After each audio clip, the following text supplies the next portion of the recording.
Every game we have 3 officials. We call that our crew for the game. Our crew of officials that's going to work the game. We have 3 in each game. 1 person is the crew chief. I've been fortunate enough to be a full-time crew chief for about the last 10 years, 9 or 10 years. And you know, the end result is all responsibility falls on the back of the crew chief. Something happens in that game, they're going to talk to the crew chief first to see the mistakes that they made. Who determines that? The top management at the NBA office in New York makes all those decisions. Who's the crew chief? Who's an NBA referee? Who works what games? And there's a lot of coaches that are easy to work with. There are not that many that are difficult to work for. Really, there's not.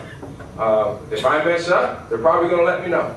If they think I messed up, that's where the communication part comes in on my end, to try to explain to them why we did what we did, and hopefully it helps the situation.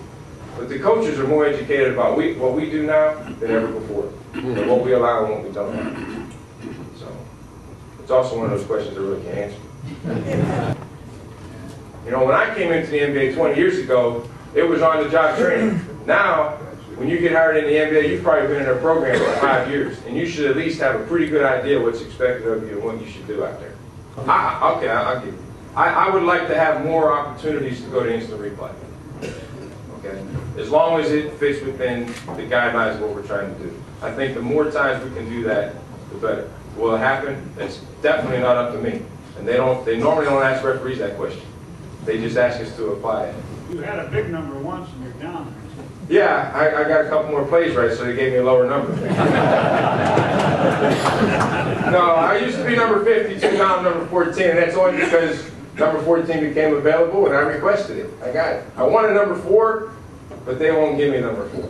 They retired that number. In case there's a fight, do we have any procedures? I can tell you real simple. You need to get in there and help break it up.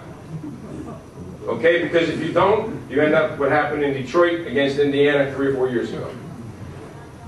And even though the referees weren't at fault, they ended up getting the blame because they didn't get in there and break it up.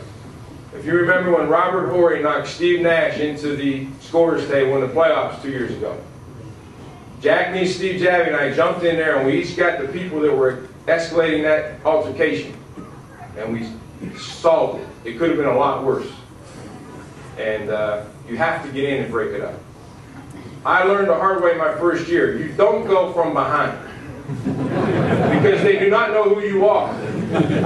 Okay? So you have to get in front so they at least recognize you, and then you have to be careful how you do it. But because I've gone in pretty aggressive a couple times, and the players have talked to me about it later. So I've tried to learn from it. But you have to get in, and you have to do your best to break it up. Because they are big and they are strong, but they do recognize the gray shirt. They do, for the most part.